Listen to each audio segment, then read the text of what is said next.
गप्पू की सीख। एक हरे भरे जंगल में एक बंदर रहता था जिसका नाम गप्पू था। गप्पू खुद को सबसे चालाक समझता था। वह अक्सर जंगल के भोले भाले जानवरों को बहला फुसलाकर उनका खाना चुरा लिया करता था। एक दिन जंगल के सभी जानवरों ने मिलकर तय किया कि गप्पू को जंगल से निकाल दिया जाए। क्योंकि सभी जानवर मेहनती और ईमानदार थे, सिर्फ गप्पू ही चालाकी करता था। जंगल के राजा विक्रम बब्बर शेर ने एक सभा बुलाई और कहा, राजा विक्रम, गप्पू, तुम्हारे झूठ और चालाकी से हम तंग आ चुके हैं।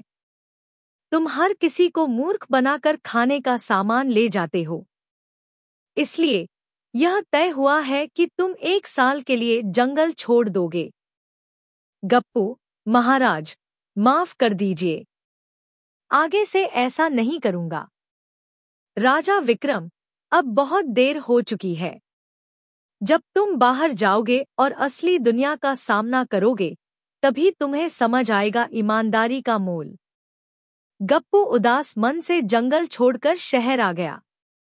शहर में न तो फल थे, न पेड़, और न ही पीने को साफ पानी।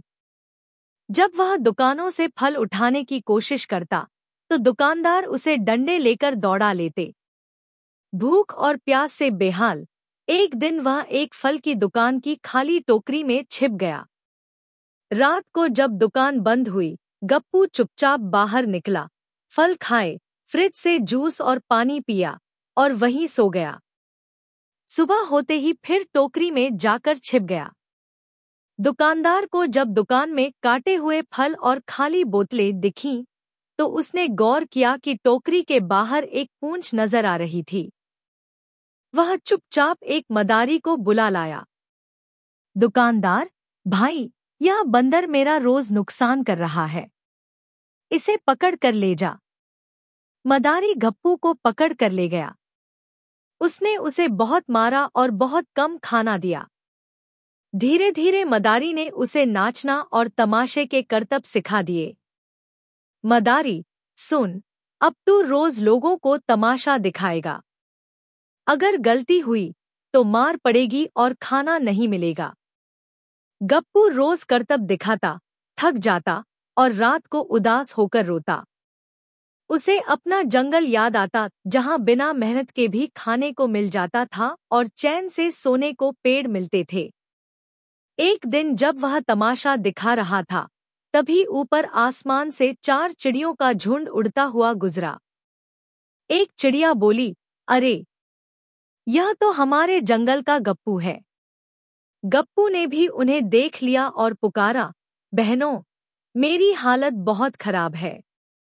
राजा विक्रम से कहना कि मुझे माफ कर दे, नहीं तो मैं मर जाऊंगा। चिड़ियों को गप्पू पर दया आ गई। अगली रात वे लौटकर आईं और गप्पू की रस्सियां काट दी। गप्पू चुपचाप वहां से भाग निकला और दौड़ता हुआ अपने जंगल आ गया। अगले दिन जंगल की पंचायत में गप्पू ने सभी से माफी मांगी। अब वह ईमानदारी से जंगल में रहने लगा और फिर कभी किसी को धोखा नहीं दिया। सीख। ईमानदारी से जीने में ही सच्ची सुख शांति है। जो दूसरों को धोखा देता है, उसे एक न एक दिन उसका परिणाम भुगतना ही पड़ता है।